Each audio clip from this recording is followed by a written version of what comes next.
ನಾವು ಪ್ರಪ್ರಥಮವಾಗಿ ನಿರ್ಮಾಣ ನಿರ್ದೇಶಿಸಿದ ಚಿತ್ರ ಅಂದ್ರೆ ಅದು 1964ನೇ ಇಸ್ವಿ ಮಂತ್ರಾಲಯ ಮಹಾತ್ಮೆ, ರಾಘವೇಂದ್ರ ವಿಜಯ. ಆ ಮಂತ್ರಾಲಯ ಮಹಾತ್ಮೆಗೆ ವೆಂಕಟೇಶನ್ನ ಕರೆಸಿ ಹಾಡು ಮಾಡೋದಕ್ಕೆ ವೆಂಕಟೇಶ್ವರ ಹುಡುಕ್ತಾ ಇದ್ರೆ ಸಿಗ್ತಾ ಇಲ್ಲ. ಬೆಳಿಗ್ಗೆ 8 ಗಂಟೆಗೆ ಹೊರಟೋದವನು ರಾತ್ರಿ 10 ಗಂಟೆ 11 ಗಂಟೆಗೆ ಬರೋನಂತೆ. ಯಾಕೆಂದ್ರೆ ರೆಕಾರ್ಡಿಂಗ್ ಬಿಸಿ. ವಿಶ್ವನಾಥ ರಾಮಮೂರ್ತಿಗೆ ಆಗಲೇ ಹೇಳಿದೀನಿ, ವೆಂಕಟೇಶ ಬಿಸಿ ಆದ್ರಿಂದ ಅವನು ನಮ್ಮ ಆಸ್ಥಾನದ ಸಂಗೀತ ನಿರ್ದೇಶಕ, ಅವ್ನಿಗೆ ಹೇಳಿ ಕಳಿಸಿದ್ರೆ ಅವ್ನು ಸಿಗ್ಲಿಲ್ಲ. ಈಗ ಆಲ್ಟರ್ನೇಟ್ ನಾವು ಹುಡುಕ್ಬೇಕು, ಯಾಕಂದ್ರೆ ನಾವು ಶೂಟಿಂಗ್ ಸ್ಟಾರ್ಟ್ ಮಾಡಬೇಕು. ರೆಕಾರ್ಡಿಂಗ್ ಅವಾಗೆಲ್ಲ ಶೂಟಿಂಗ್ ಹೇಗೆ ಅಂತಂದ್ರೆ ಹಾಡುಗಳೆಲ್ಲ ರೆಕಾರ್ಡ್ ಆದ್ಮೇಲೆ ಶೂಟಿಂಗು. ಈಗಲೂ ಹೆಚ್ಚು ಕಮ್ಮಿ ಹಾಗೆ ಇದೆ ಸಿಸ್ಟಮು. ಕೆಲವರು ಶೂಟಿಂಗ್ ಮಾಡ್ಬಿಟ್ಟು ಆಮೇಲೆ ಕೆಲವರು ಹಾಡು ಮಾಡ್ತಾರೆ ಅಂತ ಕೇಳಿದ್ದೀನಿ. ಅದ್ರ ಆ ಥರ ಯಾವುದು ಅಂತ ನಂಗೆ ಗೊತ್ತಿಲ್ಲ. ಹೀಗಿರ್ಬೇಕಾದ್ರೆ ನಾವು ತಕ್ಷಣ ನಮಗೆ ಜ್ಞಾಪಕ ಬಂದಿದ್ದು ಯಾರು ಅಂತಂದ್ರೆ, ಅವಾಗ ತಾನೇ ಹೇಳ್ದೆ ನಾನು ಆಗಲೇ, ಇದು ನ್ಯಾಯವೇ ದೇವರು ಚಿತ್ರದಲ್ಲಿ ಇದನ್ನ ಒಂದು ಗೀತೆಯನ್ನ ಕೇಳಿದ್ವಿ ನಾವು, ಆಕಾಶವೇ ಬೀಳಲಿ ಮೇಲೆ ಅನ್ನೋ ಗೀತೆ. ಅದು ತುಂಬಾ ನಮಗಿದೆ ಪ್ರಿಯವಾದ ಹಾಡದು. ಆಕಾಶವೇ ಬೀಳಲಿ ಮೇಲೆ ನಾನೆಂದು ನಿನ್ನವನು. ಅದ್ರ ಹಾಗೆ ಅದನ್ನ ಮಾಡಿದವರು ರಾಜನ್ ನಾಗೇಂದ್ರ ಅಂತ ಗೊತ್ತಿತ್ತು. ರಾಜನ್ ನಾಗೇಂದ್ರ ಕರೆಸಿ ನಮ್ಗೆ ಈ ಚಿತ್ರವನ್ನು ಕೊಡೋಣ, ಮಂತ್ರಾಲಯ ಮಹಾತ್ಮೆ ಕೊಡೋಣ ಅಂತ ಹೇಳಿ ಮಂತ್ರಾಲಯ ಮಹಾತ್ಮೆ ಕಥೆ ಹೇಳಿ ಅವರಿಗೆ ಕೊಟ್ಟಾಗ ಅವರು ಅವರು ರಾಘವೇಂದ್ರ ಸ್ವಾಮಿಗಳ ಕೃತಿ ಇದು ಯಾವುದು, ಇಂದು ಎನಿಗೆ ಗೋವಿಂದ, ಆ ಒಂದು ಹಾಡಿಗೆ ಒಂದು ರಾಗವನ್ನ ಕೇಳಿಸಿದ್ರು. ತುಂಬಾ ಚೆನ್ನಾಗಿತ್ತು. ಇಂದು ಜನಗೆ ಗೋವಿಂದ ನಿನ್ನ ಜಪಾದಾರವಿಂದವ. ಅದಕ್ಕೇನೆ ಆ ಇಂದು ಏನಿಗೆ ಗೋವಿಂದನ ನಾವು ಮುಂದಕ್ಕೆ 2 ಕನಸಿನಲ್ಲೂ ಉಪಯೋಗಿಸೋದಕ್ಕೆ ಆ ಹಾಡು ಅಷ್ಟು ಚೆನ್ನಾಗಿದ್ದರಿಂದ, ಅದು ರಾಗ ಸಂಯೋಜನೆ ಅಷ್ಟು ಚೆನ್ನಾಗಿದ್ದರಿಂದ ನಾವು ಅದನ್ನ ಮಂತ್ರಾಲಯ ಮೇಲೆ ಹಾಗೆ ನೋಡಕ್ ಹೋದ್ರೆ ಒಂದೊಂದು ಹಾಡು ತುಂಬಾ ಚೆನ್ನಾಗಿದೆ. ಅದು ಅಫ್ಕೋರ್ಸ್ ಈ ಪರಿಯ ಸೊಬಗು ಪುರಂದರದಾಸರದು ಕಥೆ, ದೀನನ ಬಂದಿರುವ ಇದೆಲ್ಲ ಜಿವಿಯರ್ ಕೃತಿಗಳ ರಚನೆ. ಹಾಗೆ ಒಂದು ಚಿತ್ರಕ್ಕೆ ಇದೊಂದು ತುಂಬಾ ಚೆನ್ನಾಗಿ ಬರೆದ್ರು. ಆಭರಣದ ಅಲಂಕಾರವಿಲ್ಲದೆ ಇಂದು ಈ ಹೊಸ ಕಳೆಯು ಎಲ್ಲಿಂದ ಬಂತು, ಅದು ಸಾಂಗ್ ಮೊದಲನೇ ಲೈನ್. ಅದನ್ನು ತುಂಬಾ ಚೆನ್ನಾಗಿ ರಾಗ ಸಂಯೋಜನೆ ಮಾಡಿದ್ರು. ಅಷ್ಟೇ ರೆಕಾರ್ಡಿಂಗ್ ಅಷ್ಟೇ. ಆಭರಣದ ಅಲಂಕಾರವೇನು ಇಲ್ಲದೆ ಇಂದು ಯಾವುದೋ ಹೊಸ ಕಳೆಯು ಎಲ್ಲಿಂದ ಬಂತು. ಆ ಶ್ಲೋಕಗಳು ಮಂತ್ರಗಳು ಇದಕ್ಕೆಲ್ಲ ತುಂಬಾ ಚೆನ್ನಾಗಿ ರಾಗಗಳನ್ನ ಹಾಕಿದ್ರು. ಸರಿ, ಅದನ್ನ ಅದಾದ್ಮೇಲೆ ತಿರ್ಗಾ ಮತ್ತೆ ವಾಪಸ್ ವೆಂಕಟೇಶ ಬಂದ್ಬಿಟ್ಟ ನಮ್ಮ ಸಂಧ್ಯಾರಾಗ ಅಂಡ್ ಸಂಧ್ಯಾರಾಗ ಮತ್ತು ಇದಕ್ಕೆ ಜಡ್ರ ಬಲೆ ಸ್ಟಾರ್ಟ್ ಮಾಡಿದ್ವಿ. ಆಗ ಮತ್ತೆ ವೆಂಕಟೇಶ್ ಬಂದ. ಜಡ್ರ ಬಲೆ, CID9 ಗೋವಾ, ಆಮೇಲೆ ಇದು ಯಾವುದು ಜಾಕ್ಪಾಟ್ನಲ್ಲಿ CID9 ಇದು, ಅದಾದ್ಮೇಲೆ ನಮ್ಮ ಕಸ್ತೂರಿ ನಿವಾಸ, ಪ್ರತಿಧ್ವನಿ, ಇದಕ್ಕೆಲ್ಲ ಬಂದಾಯ್ತು. ತಿರ್ಗಾ ಅಷ್ಟೊತ್ತಿಗೆ ನಮ್ಮ ಪಾರ್ವತನ್ನವ್ರು ನಮ್ಗೆ ಒಂದು ಪುಸ್ತಕ ತಗೊಂಡ್ಬಂದ್ಕೊಟ್ಟು, ಈ ಚಿತ್ರ ನಿಮ್ಮ ಅಣ್ಣನಿಗೆ ಮಾಡಿ ತುಂಬಾ ಚೆನ್ನಾಗಿರುತ್ತೆ. ನಾ ಅದನ್ನ ಅಣ್ಣ ಅಂತ ಇದ್ದೆ, ಅವ್ರ ಮತ್ತಿಗೆ ಅಂತ ಇದ್ದೆ. ಅದೇ ನಿಮ್ಮ ಅಣ್ಣನಿಗೆ ಮಾಡಿ ನೋಡು ಇದನ್ನ, ಈ ಕತೆ ತುಂಬಾ ಚೆನ್ನಾಗಿದೆ ಅಂತ ಹೇಳಿದ್ರು. 2 ಕನಸು ಪುಸ್ತಕ. ಅವರು ಭಾರತದ ಮಹಾ ಸಾಹಿತ್ಯ ಪ್ರೇಮಿ. ಬಿಡುವಾದ ಟೈಮ್ನೆಲ್ಲ ಕನ್ನಡದ ಕಾದಂಬರಿಗಳನ್ನ ಓದಿ ಅವ್ರಿಗೆ ಯಾರಾದ್ರೂ ನಿರ್ಮಾಪಕರು ಬಂದ್ರೆ ಅವ್ರ ಕೈಗೆ ಆ ಪುಸ್ತಕ ಕೊಟ್ಟು ಇದ್ರ ಮೇಲೆ ಬೇಸ್ ಮಾಡಿ ಅಂತ ಹೇಳೋರು. ಅದ್ರಲ್ಲಿ ನಾವು ಫೇವ್ರೇಟ್ ಅವರಿಗೆ. ಕಾದಂಬರಿಗಳನ್ನ ಚೆನ್ನಾಗಿ ಚಿತ್ರಿಸತಕ್ಕಂಥ ಒಂದು ಕೆಪಾಸಿಟಿ ಇದ್ದಂತಹ ಡೈರೆಕ್ಟರ್ಗಳು ಅಂದ್ರೆ ಈ ದೊರೆ ಭಗವಾನ್ ಕೆ ಸೇವಿ ಅಂತ ಹೇಳ್ಬಿಟ್ಟು ಆ ಪುಸ್ತಕವನ್ನು ಕೊಟ್ಟು ಅದನ್ನು ಓದಿದ್ರೆ ಹೀರೋ ಕತೆ, ಅದು ಹೀರೋಯಿನ್ ಕತೆ ಫುಲ್ ಆಗಿ. ಹೀರೋ ಒಂದು 6 ಪೇಜು 10 ಪೇಜೆಲ್ಲ ಬಂದು ಹೋಗ್ತಾರೆ ಅದರಲ್ಲಿ. ನಾವು ಅತ್ತಿಗೆ ಹೇಳಿದ್ವಿ, ಅಲ್ಲ ಅತ್ತಿಗೆ, ಇದು ಏನು ಈ ತರ ಒಂದು ಇದನ್ನ ಕೊಟ್ಟಿದ್ದೀರಾ, ನಾವು ಕತೆ ಕೊಟ್ಟಿದ್ದೀರಾ ನೀವು, ಇದರಲ್ಲಿ 6 ಪೇಜ್ ಬರೋದು, 6 ಪೇಜಿಂದ 10 ಪೇಜ್ ಇದೆ ಅಷ್ಟೇ ಹೀರೋ ವ್ಯಾಖ್ಯಾನ, ಇದು ಬರೀ ಲೇಡೀಸ್ ಸಬ್ಜೆಕ್ಟ್ ಅಲ್ಲ. ಅದಕ್ಕೆ ನಿಮ್ ಕೈಗೆ ಪುಸ್ತಕ ಕೊಟ್ಟಿದ್ದೆ, ಅದಕ್ಕೆ ಆ ಹೀರೋ ಕ್ಯಾರೆಕ್ಟರ್ನ ಎಷ್ಟು ಎನ್ಲಾರ್ಜ್ ಮಾಡ್ಬೇಕು ಅದನ್ನ ಮಾಡ್ಬಿಟ್ಟು ನಿಮ್ಮ ಅಣ್ಣಗೆ ಮಾಡಿ, ಕತೆ ತುಂಬಾ ಚೆನ್ನಾಗಿದೆ ಅಂತ ಹೇಳಿ ಆಶ್ವಾಸನೆ ಕೊಟ್ಟರು ನಮಗೆ. ಸರಿ, ನಾವು ಅಷ್ಟೊತ್ತಿಗೆ ಸಾಕಷ್ಟು ದುಡ್ಡು ನಮ್ಮ ಹತ್ರ, ಕಸ್ತೂರಿ ನಿವಾಸದ್ದು ರೈಟ್ಸ್ ಮಾರಿದ ದುಡ್ಡು 8-10 ಲಕ್ಷ ರೂಪಾಯಿಗೆ ಮಾರಿದ್ದು, ಜೇಡ್ರ ಬಲೆಯಿಂದ ಬಂದ ದುಡ್ಡು, ಇದು ಎಲ್ಲ ಚಿತ್ರಗಳು ಚೆನ್ನಾಗಿ ಹೋಗಿ ನಮ್ಮ ಕೈಲಿ ಸಾಕಷ್ಟು ದುಡ್ಡಿತ್ತು. ಅದರಿಂದಾಗಿ ನಾವು ಅದ್ರ 2 ಕನಸು ನಿರ್ಮಾಣಕ್ಕೆ ಕೈ ಹಾಕಿದ್ವಿ. ಏನು ಯೋಚನೆ ಮಾಡ್ತಾ ಇದ್ರೆ ಹಾಕೋದಕ್ಕೆ ಮಾಡೋದಕ್ಕೆ ಅಣ್ಣನ ಕ್ಯಾರೆಕ್ಟರ್ ಇಲ್ಲ ಹಾಗೇನು ಯೋಚನೆ ಮಾಡಿದ್ರೆ ಹೇಗೆ ಮಾಡಬೇಕು ಅನ್ನೋದು ಯೋಚನೆ ಮಾಡ್ತಾ ಇದೀವಿ. ಅಣ್ಣನ ಕ್ಯಾರೆಕ್ಟರ್ ಹೇಗೆ ಹಿಗ್ಗಿಸ್ಬೇಕು ಕಥೆಯಿಂದ ಚಿತ್ರಕ್ಕೆ ತೆರೆಗೆ ತರುವಾಗ ಯಾವ ರೀತಿ ಅದನ್ನು ಹಿಗ್ಗಿಸ್ಬೇಕು ಅನ್ನೋದು ಯೋಚನೆ ಮಾಡ್ತಾ ಇದೀವಿ ಅಂತ ಹೇಳಿ ಅದನ್ನ ಕೂತ್ಕೊಂಡು ಉದಯ್ ಶಂಕರ್ ನಾವು ಎಲ್ಲ ಕೂತ್ಕೊಂಡು ವರದಪ್ಪ ಎಲ್ಲ ಕೂತ್ಕೊಂಡು ಆ ಹೀರೋ ಕ್ಯಾರೆಕ್ಟರ್ನ ಎನ್ಲಾರ್ಜ್ ಮಾಡಿ ಮಾಡಿ ಮಾಡಿ ಅದನ್ನ ಹೀರೋ ಕಥೆಯನ್ನು ಮಾಡಿದ್ವಿ. ಹೀರೋಯಿನ್ಗೂ ಪ್ರಾಮಿನೆನ್ಸ್ ಇರಬೇಕು, ಹೀರೋಗೂ ಪ್ರಾಮಿನೆನ್ಸ್ ಇರಬೇಕು ಅನ್ನೋ ರೀತಿಯಲ್ಲಿ ಆ ಒಂದು ಕಥೆಯನ್ನ ಒಂದು ಮಾಡಿ ಸ್ಕ್ರೀನ್ ಪ್ಲೇ ಮಾಡಿ ಅದನ್ನ ಕೇಳಿಸಾಗ ಪಾರ್ವತಮ್ಮ ತುಂಬಾ ಖುಷಿಯಾಗಿ ಹೋಯ್ತು ಅವ್ರಿಗೆ. ಆವಾಗ ವೆಂಕಟೇಶನ್ ಕರ್ಸಿದ್ರೆ ವೆಂಕಟೇಶ ಇಸ್ ಬ್ಯುಸಿ, ಆಗಲ್ಲಮ್ಮ ಇಲ್ಲಪ್ಪ ನಾನು ಇವಾಗ ಡೇಟ್ಸ್ ಕೊಟ್ಬಿಟ್ಟಿದೆ ರಾಜ್ಕುಮಾರ್, ಅಷ್ಟರೊಳಗೆ ನಮ್ಗೆ ಮ್ಯೂಸಿಕ್ ರೆಕಾರ್ಡ್ ಆಗ್ಬೇಕು. ಇವ್ರಿಗೆ ರಾಜನಾಗಿದ್ದನ್ನು ಕರ್ಸ್ಬಿಟ್ಟು ನಿಮ್ಗೆ ಇಷ್ಟ ತಾನೆ ಅವ್ರನ್ನ ಅಂತ ಅಂದ. ಸರಿ ರಾಜನಾಗಿದ್ದನ್ನು ಕರ್ಸಿದ್ವಿ. ವೆಂಕಟೇಶನ್ ಸಜೆಸ್ಟ್ ಮಾಡಿದ್ದು ರಾಜನಾಗಿದ್ದನ್ನು ಹಾಕಿ ಅಂತ ಹೇಳಿ ರಾಜನಾಗಿದ್ದನ್ನು ಕರ್ಸಿದ್ರೆ ಅಫ್ಕೋರ್ಸ್ ಒಂದು ಚಿತ್ರದಲ್ಲಿ ಒಂದು ಹಾಡು ಪಾಪ್ಯುಲರ್ ಆಗೋದೇ ಕಷ್ಟ ಅನ್ನೋ ಕಾಲದಲ್ಲಿ ಆ ಚಿತ್ರದ 6 ಹಾಡುಗಳನ್ನು ಪಾಪ್ಯುಲರ್ ಆಗಿದ್ದು ನಿಜವಾಗ್ಲೂ ಅದು ಈ credit goes to Rajan Nagendra ಮತ್ತು ಅವರ ಕಾಂಪೋಸಿಷನ್ಸ್. ಎಂದೆಂದೂ ನಿನ್ನನ್ನು ಮರೆತು ಬದುಕಿದಲಾರೆ. ಅಂಡ್ ಅದಕ್ಕೆ ತಕ್ಕನಾದಂಥ ಒಂದು ಸಾಹಿತ್ಯವನ್ನು ಬರೆದಂತಹ ಉದಯ್ ಶಂಕರ್. ಯಾವಾಗ ಉದಯ್ ಶಂಕರ್ ಸಾಹಿತ್ಯಕ್ಕೆ ರಾಜನ್ ನಾಗೇಂದ್ರ ಸಂಗೀತದ ಮೆರುಗು ಸಿಕ್ತೋ ನಮಗೆ ಅದರ ಆ ಹಾಡನ್ನು ಚಿತ್ರೀಕರಣ ಮಾಡೋದೇನು ಕಷ್ಟ ಸಾಧ್ಯವಾಗಿ ಕಾಣಿಸ್ಲಿಲ್ಲ. ಅದಕ್ಕೆ ತಕ್ಕಂಥ ಒಂದು ಪಿಕ್ಚರೈಸೇಷನ್ ಅಂದ್ರೆ ಚಿತ್ರೀಕರಣವನ್ನು ಮಾಡಿ ಆ ಹಾಡುಗಳು ಸದಾ ಎಲ್ಲರ ಮನಸ್ಸಿನಲ್ಲಿ ನಿಲ್ಲೋ ಮಾಡಿದ್ವಿ.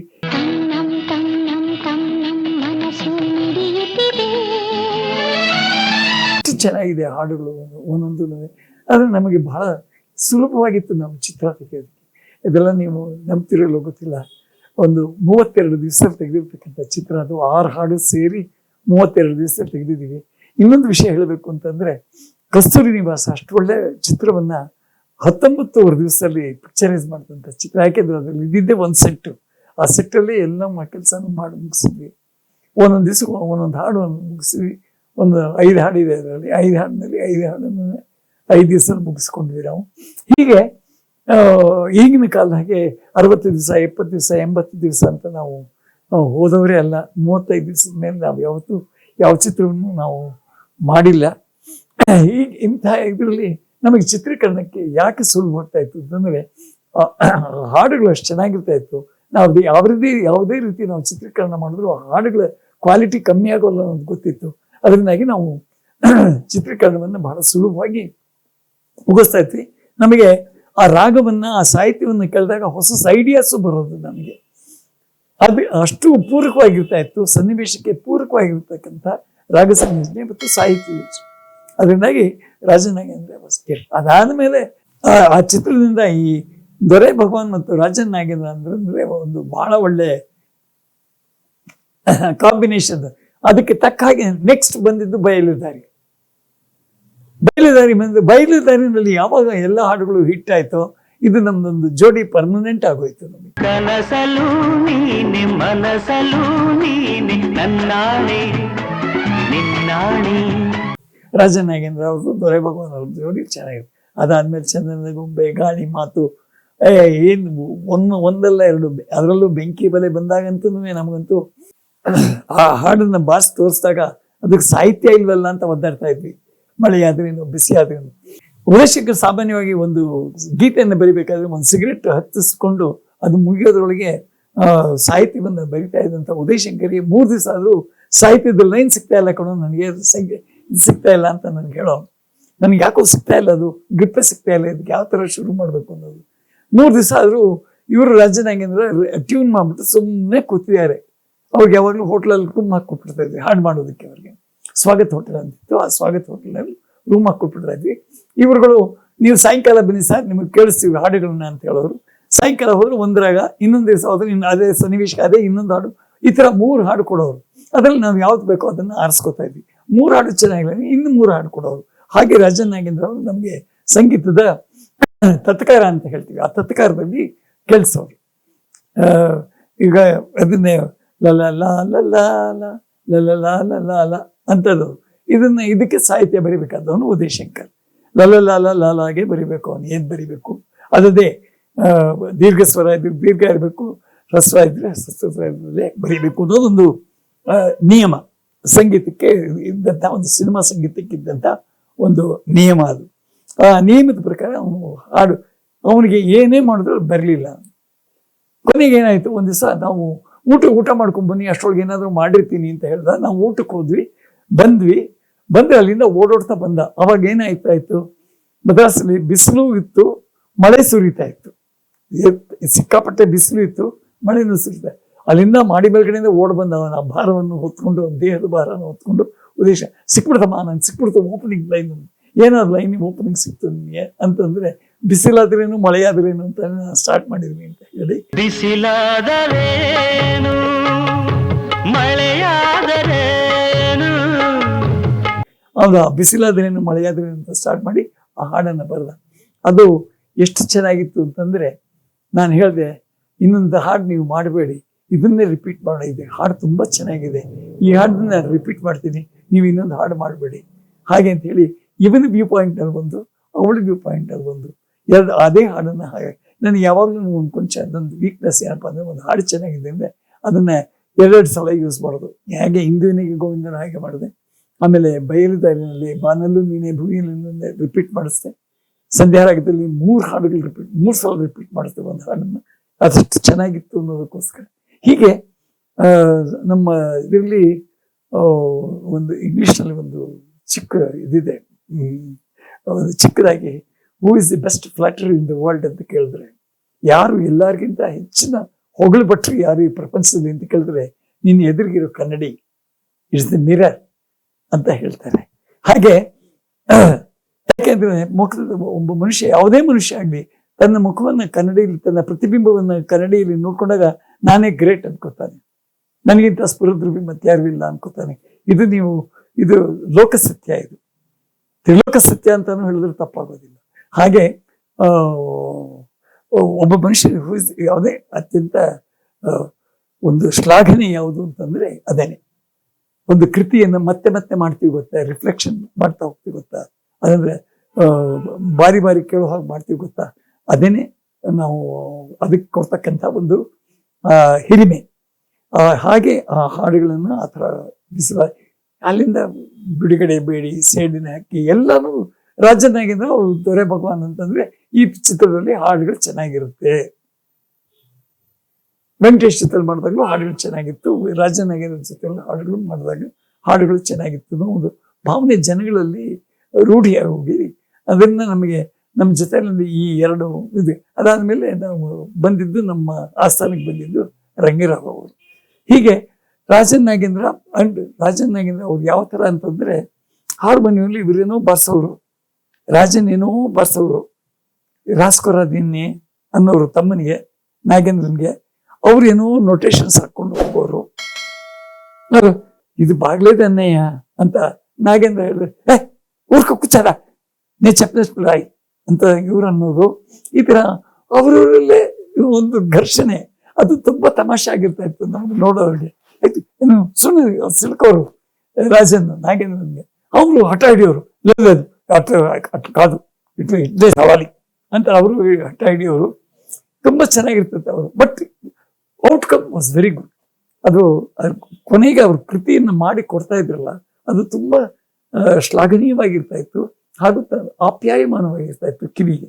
ಅದನ್ನ ಇಮಿಡಿಯೇಟ್ ಆಗಿ ಉದಯಶಂಕರ್ ಬರೋನು ಅದಕ್ಕೆ ಏನು ಸಾಹಿತ್ಯ ಬೇಕು ಅಂತ, ನಮ್ಮ ಚಂದನದ ಗೊಂಬೆ ಒಂದೊಂದು ಹಾಡನ್ನು ಎಷ್ಟು ಚೆನ್ನಾಗಿದೆ, ಇವಳೆ ಚಂದನದ ಗೊಂಬೆ ಎಷ್ಟು ಚೆನ್ನಾಗಿದೆ, ಹಾಡು ಎಷ್ಟು ಚೆನ್ನಾಗಿದೆ. ಅದಾದ್ಮೇಲೆ ಇದು ಕಂಗಳು ತುಂಬಿರಲು ನೀರಿನ ದಾರಿಯಲ್ಲಿ, ಅದು ಎಷ್ಟು ಚೆನ್ನಾಗಿದೆ, ಕಂಬನಿ ದಾರಿಯಲ್ಲಿ ಎಷ್ಟು ಚೆನ್ನಾಗಿದೆ ಹಾಡೋದು. ಆಮೇಲೆ ಇದರಲ್ಲಿ ಗಾಳಿ ಮಾತಿನಲ್ಲಿ ಇದನ್ನು ಕೊಟ್ಟರು,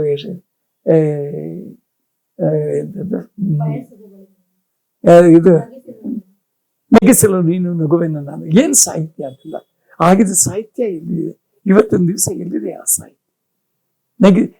ಕೃಷ್ಣನ್ಗೆ ಹೇಳ್ದಂಗೂ ಇರಬೇಕು, ಎದುರುಗಡೆ ಕೂತಿರೋ ಗಂಡಿಗೂ ಹೇಳ್ಬೇಕು. ಅದರ ನಗಿಸಲು ನೀನು ನಗುವೆನ ನಾನು, ಕುಣಿಸಲು ನೀನು ಕುಣಿವೆನೋ ನಾನೊಂದು ಬೊಮ್ಮೆಯನ್ನು ಇಸುತ್ತಿದ್ದಾರೆ. ಏನು ವಂಡರ್ಫುಲ್ ಲಿರಿಕ್ಸ್. ಒಬ್ಬ ದೇವರಿಗೆ ಕೊಡ್ತಕ್ಕಂಥ ಒಂದು ಕಾಂಪ್ಲಿಮೆಂಟ್ ಇದಕ್ಕಿಂತ ದೊಡ್ಡದಾಗಿ ಏನ್ ಕೊಡ್ಬೇಕು ಅಂತ ಸಾಹಿತ್ಯ ಇರ್ತಾ ಇತ್ತು. ಉದಯಶಂಕರ್ ಬೇಕನಿಂದ ಹೊರಹೊಮ್ತಾ ಇತ್ತು ಅಂತ ಸಾಹಿತ್ಯ. ಅದಕ್ಕೆ ತಕ್ಕ ರಾಗಗಳು ಇವರಿಂದ ಬರ್ತಾ ಇತ್ತು, ಅಥವಾ ಇವರ ರಾಗಗಳಿಗೆ ತಕ್ಕ ಸಾಹಿತ್ಯವನ್ನು ಒದಗಿಸ್ತಾ ಇತ್ತು. ಅದೊಂದು ವಂಡರ್ಫುಲ್ ಕಾಂಬಿನೇಷನ್. ಉದಯಶಂಕರ್ ರಾಜನಾಗೇಂದ್ರ ಅಂತಂದ್ರೆ ಇಟ್ ವಾಸ್ ಎ ವಂಡರ್ಫುಲ್ ಎಂಟು ಬೋರ್. ನಮ್ಮ ಚಿತ್ರಗಳಲ್ಲಂತೂ ನಾವು, ಯಾಕೆಂದ್ರೆ ನಾವು ಸಾಮಾನ್ಯವಾಗಿ ಬಿಡ್ತಾ ಇರಲಿಲ್ಲ ಹಾಡುಗಳನ್ನ. 3 ಹಾಡು ಅವ್ರು ಕೊಟ್ರೆ 3 ಹಾಡು ಚೆನ್ನಾಗಿಲ್ಲ ಅಂದ್ರೆ ಚೆನ್ನಾಗಿಲ್ಲ ಅಂತ ಇದ್ವಿ, ಇನ್ನೂ 3 ಹಾಡು ಕೊಡೋರು. ಅವ್ರಿಗೆ ಅಷ್ಟು ಶಾಂತತೆ ಇರ್ತಾ ಇತ್ತು. ಯಾಕಂದ್ರೆ ಅವ್ರಿಗೆ ಚೆನ್ನಾಗಿ ಗೊತ್ತು ನಮ್ಮ ಕಾಂಬಿನೇಷನ್ ಅಲ್ಲಿ ಅವ್ರ ಹಾಡುಗಳು ಚೆನ್ನಾಗಿ ಬರುತ್ತೆ, ಚೆನ್ನಾಗಿ ಮೂಡ್ ಬರುತ್ತೆ ಅನ್ನೋದು. ಇವ್ರು ಯಾವಾಗಲೂ ಒಳ್ಳೇದಕ್ಕೆ ಹೇಳ್ತಾರೆ. ಯಾವ ಒಂದು ಫೋಬಿಯಾಗೆ ಒಂದು ಕ್ರಿಯೆಗೆ ಅವರು ಒತ್ತು ಕೊಟ್ಟು ನಮ್ಮನ್ನು ಚೆನ್ನಾಗಿಲ್ಲ ಅಂತ ಹೇಳಲ್ಲ, ಚೆನ್ನಾಗಿಲ್ಲವರು ಚೆನ್ನಾಗಿಲ್ಲ ಅಂತಾನೆ ಹೇಳ್ತಾರೆ. ಅದರಿಂದಾಗಿ ನಾವು ಅವರ ಮನ ಮೆಚ್ಚಿಸುವಾಗ ಹಾಡುಗಳು ಮಾಡಿದ್ರೆ ನಮಗೆ ಒಳ್ಳೆ ಹೆಸರು ಬರುತ್ತೆ ಅನ್ನೋದು ರಾಜನ್ ನಾಗೇಂದ್ರ ಅವರ ಅಭಿಪ್ರಾಯ ಆಗಿದ್ರಿಂದನೇ ಅಷ್ಟೊಂದು ಒಳ್ಳೆ ಹಾಡುಗಳು, ಅಷ್ಟು ಚಿತ್ರಗಳಲ್ಲಿ ಅಷ್ಟೊಂದು ಒಳ್ಳೆ ಹಾಡುಗಳು ಬರೋದಕ್ಕೆ ಕಾರಣವಾಯಿತು. ರಾಜನ್ ನಾಗೇಂದ್ರ ಅವರ ಒಂದು ಸ್ಪೆಷಾಲಿಟಿ ಏನು ಅಂತಂದ್ರೆ, ಅವರು ಈ ಮೆಲಡಿ ಕಿಂಗ್ಸ್ ಅಂತ ನಾನು ಹೇಳ್ಬಲ್ಲೆ. ಅವರ ಹಾಡುಗಳಲ್ಲಿ ಮಾಧುರ್ಯತೆ ತುಂಬಿರ್ತಾ ಇತ್ತು. ಆ ಮಾಧುರ್ಯತೆ ತುಂಬಿದ್ರಿಂದನೇ ಸಾಮಾನ್ಯವಾಗಿ ಆಗಿನ ಕಾಲದಲ್ಲಿ ನಾವು ಹಿಂದಿ ಹಾಡುಗಳನ್ನು ತಗೊಂಡು ಕನ್ನಡಕ್ಕೆ ನಾವು ಅದನ್ನ ಅನುಸರಿಸಿ ಹಾಡುಗಳನ್ನು ಮಾಡ್ತಾ ಇದ್ವಿ. ಆದ್ರೆ ಇವರು ಕನ್ನಡದ ಹಾಡುಗಳನ್ನ ಹಿಂದಿನವ್ರು ಮಾಡೋ ಹಾಗೆ ಮಾಡಿದ್ದು ರಾಜನ್ ನಾಗೇಂದ್ರ. ಯಾಕೆ ಅಂತಂದ್ರೆ, ನನಗೆ ತಿಳಿದ ಹಾಗೆ ಲಕ್ಷ್ಮೀಕಾಂತ್ ಪ್ಯಾರ್ಲರ್ ಅವರು ರಾಜನ್ ನಾಗೇಂದ್ರ ಯಾವುದೇ ಪಿಕ್ಚರ್ ಮಾಡಿದ್ರು ಅವರ ಆಗಿನ ಕಾಲದಲ್ಲಿ ಕ್ಯಾಸೆಟ್ಸ್ ಬರ್ತಾ ಇತ್ತು. ಕ್ಯಾಸೆಟ್ಸ್ ತಗೊಂಡು ಹೋಗಿ ಅವ್ರ ಹಾಡನ್ನು ಕೇಳಿ ಅವ್ರ ಮೆಲೋಡಿ, ಇವರ ಮೆಲೋಡಿನ ಅವ್ರು ಕಾಪಿ ಮಾಡ್ತಾ ಇದ್ರು ಅಂತ ಲಕ್ಷ್ಮೀಕಾಂತ್ ಪ್ಯಾರ್ಲರ್ ನನಗೆ ಅದರಿಂದಾನೆ ಬಯಲುದಾರಿಯ ಕನಸಲು ನೀನೆ ಮನಸ್ಸಲು ನೀನೆ ಮತ್ತು ಬಾನಲು ನೀನೆ ಎರಡೂ ಹಿಂದಿಗೆ ಹೋಯ್ತು.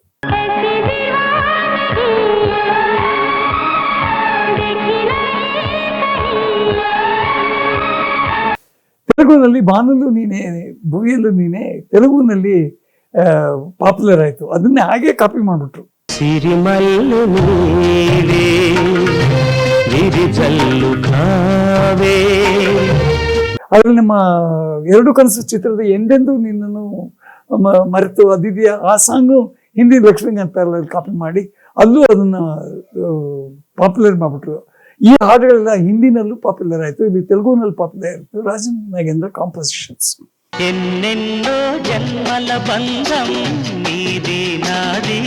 ಇದು ಅವರಿಗೆ ಕೊಟ್ಟಂತ ಅಪರೂಪದ ಒಂದು ಮರ್ಯಾದೆ ಅಂತಂದ್ರೆ, ಲವಲೇಶವೂ ಸಂಕೋಚವಿಲ್ಲ ಮತ್ತು ಲವಲೇಶವೂ ಸಂಶಯವಿಲ್ಲ ಅಂತ ಒಂದು ರಾಗ ಗುಣ ರಾಜನ್ ನಾಗೇಂದ್ರ ಅವರಲ್ಲಿತ್ತು. ಹಾಗೆ ನೋಡಕ್ ಹೋದ್ರೆ ನಮ್ಮ ಸಾಮಾನ್ಯವಾಗಿ ನಮ್ಮ ಚಿತ್ರಗಳಲ್ಲಿ ನೀವು ಗಮನಿಸಿರ್ಬೋದು, ಟೈಟಲ್ ಒಂದು ಸಾಂಗ್ ಅಂದ್ರೆ ಆ ಇಂಟ್ರೊಡಕ್ಷನ್ ಸಾಂಗ್ ಅಂತ ಇರುತ್ತೆ. ನಮ್ಮ ಎರಡು ಕನಸು ನೋಡಿ ಎಂದು ನಿನ್ನ ನೋಡುವೆ ಆ ಹಾಡಿದೆ. ಹಾಗೇನೆ ನಮ್ಮ ಗಿರಿಕನ್ಯನಲ್ಲಿ ಎಂದು ಬಹಳ ಒಳ್ಳೆ ನಾನೆಂದು ಏನು ಹೇಳಲಿ ಮಾನವನಾಸೆಗೆ ಕೊನೆಯಲ್ಲಿ ಅಂತ ಒಂದು ಪ್ರಾರಂಭವಾಗುತ್ತೆ ಚಿತ್ರ. ಟೈಟಲ್ಸ್ ಮೇಲೆ ಪ್ರಾರಂಭವಾಗುತ್ತೆ. ಅದರಲ್ಲಿ ಎಂತಹ ಸಾಹಿತ್ಯದ ಮೆರುಗು ಅಡಗಿದೆ ಅಂತಂದ್ರೆ ಹೇಳೋಕ್ಕಾಗೋದಿಲ್ಲ. ಮಾನವನಾಸೆಗೆ ಕೊನೆಯಲ್ಲಿ ಏನೆಂದು ನಾ ಹೇಳಲಿ ಮಾನವನಾಸೆಗೆ ಕೊನೆಯಲ್ಲಿ ಅಂತ. ಯಾವತ್ತೂ ಅಷ್ಟೇ ಮಾನವನ ಆಸೆಗೆ ಒಂದು ಕೊನೆ ಅನ್ನೋದೇ ಇರೋದಿಲ್ಲ. ಭಗವಂತ ಕೊಟ್ಟಷ್ಟು ಇನ್ನಷ್ಟು ಬೇಕು ಅಂತ ಹೇಳ್ತಾ ಇರ್ತಾನೆ ಮಾನವ. ಅದು ಮಾನವನ ಸಹಜ ಗುಣ. ಅದರಿಂದಾಗಿ ಆ ಹಾಡಿನಲ್ಲಿ ಅಷ್ಟು ಅರ್ಥಗರ್ಭಿತವಾಗಿತ್ತು. ಅದನ್ನು ಉದಯ್ ಶಂಕರ್ ಬರೆದಿದ್ದ, ತುಂಬಾ ಚೆನ್ನಾಗಿ. ಅದೇ ಚಿತ್ರದ ಇನ್ನೊಂದು ಹಾಡು ಯಾವುದು ಅಂತಂದ್ರೆ ಬಹಳ ಪಾಪ್ಯುಲರ್ ಆಗಿದ್ದು ಯಾವುದು ಅಂದ್ರೆ ನಗು ನಗುತ್ತಾ ನೀ ಬರುವೆ, ಆ ಹಾಡು. ತೈ ತೈ ತೈ ಬಂಗಾರಿ. ಈ ತರ ಅನೇಕ ಹಾಡು ಒಂದು ಚಿತ್ರದಲ್ಲಿ ಒಂದು ಹಾಡು ಪಾಪ್ಯುಲರ್ ಆಗುತ್ತೆ ಅಂತಲ್ಲ. ರಾಜನ್ ನಾಗೇಂದ್ರ ಮ್ಯೂಸಿಕ್ ಡೈರೆಕ್ಷನ್ ಅಂತಂದ್ರೆ ಆ ಚಿತ್ರದ ಎಲ್ಲ ಹಾಡುಗಳು ಚೆನ್ನಾಗಿರ್ತದೆ. ಯಾಕೆ ಪುನೀತ್ ಕೈನಲ್ಲಿ ಎಷ್ಟು ಚೆನ್ನಾಗಿ ಹಾಡಿಸಿದ್ದಾರೆ ಯಾರಿವನು ಚಿತ್ರದಲ್ಲಿ. ಕಣ್ಣಿಗೆ ಕಾಣುವ ದೇವರು ನೀನೇ ತಾನೇ ಅಂತ ಎಷ್ಟು ಚೆನ್ನಾಗಿದೆ. ಆ ಮಗು ಕೈಯಲ್ಲಿ ಮುದ್ದಾಗಿ ಹಾಡಿದೆ.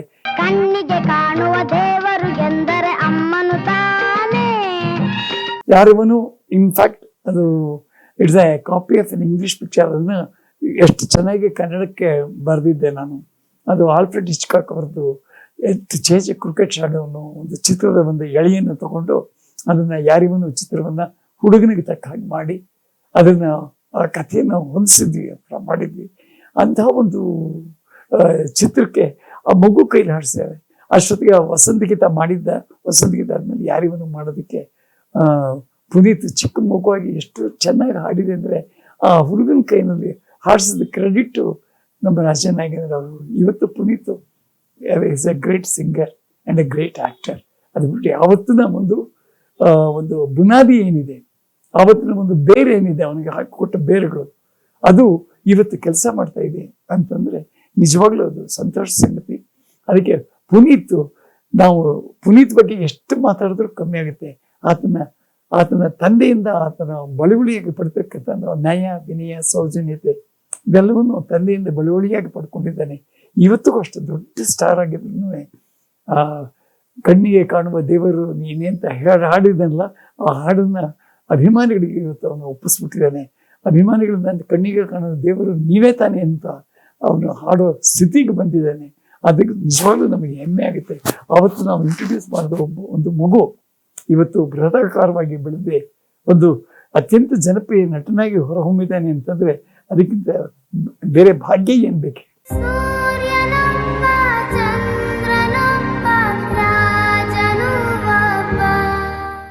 ಈ ರಾಜನ್ ನಾಗೇಂದ್ರ ಜೋಡಿನಲ್ಲಿ ರಾಜನ್ನು ತುಂಬಾ ಚೆನ್ನಾಗಿ ಹಾರ್ಮೋನಿಯಂನಲ್ಲಿ ರಾಗಗಳನ್ನ ಬಾರಿಸ್ತಾ ಇದ್ರು. ಅದಕ್ಕೆ ಹಾಡುಗಳಿಗೆ ಈ ಟ್ರ್ಯಾಕ್ ಅಂತ ಏನ್ ಹೇಳ್ತೀವಿ, ಹಾಡುಗಳ ಟ್ರ್ಯಾಕ್ಗಳನ್ನ ಹಾಡ್ತಾ ಇದ್ದಿದ್ದು ನಾಗೇಂದ್ರ ಬಹಳ ಒಳ್ಳೆ ಹಾಡುಗಾರ ಕೂಡ. ನಾಗೇಂದ್ರ ಅವರು ಹಾಡಿದ ನಮ್ಮ ಗಾಳಿ ಮಾತು ಚಿತ್ರದಲ್ಲಿ ಹಳ್ಳಿ ದಾರಿಯಲ್ಲಿ ಅಂತ ಒಂದು ಹಾಡಿದೆ. ಆಗಿನ ಕಾಲದಲ್ಲೇ ನಾವು ಇಂಗ್ಲಿಷ್ ಪದಗಳನ್ನ ಕನ್ನಡ ಹಾಡುಗಳಲ್ಲಿ ಮುನಿಯನ ಮಾದರಿ, ಆ ಮುನಿಯನ ಮಾದರಿ ಚಿತ್ರದಲ್ಲಿ ನಾವು ಈಗಿನ ಕನ್ನಡ ಹಾಡುಗಳಲ್ಲಿ ಅನೇಕ ಇಂಗ್ಲಿಷ್ ಪದಗಳನ್ನ ಉಪಯೋಗಿಸ್ತಾ ಇದ್ದಾರೆ. ಬಟ್ ನಾವು 1984 ಆ ಮುನಿಯನ ಮಾದರಿ ಚಿತ್ರದಲ್ಲಿ ಹಾಡುತ್ತಿವೆ ಕೌಸುಗಳು, ಹಾಡುತ್ತಿವೆ ಬರ್ಡ್ಸ್ಗಳು ಅಂತ ಹೇಳ್ಬಿಟ್ಟು ಇಂಗ್ಲಿಷ್ ಪದಗಳನ್ನ ಕನ್ನಡ ಹಾಡುಗಳಲ್ಲಿ ಸೇರಿಸ್ತಾ ಇದ್ವಿ.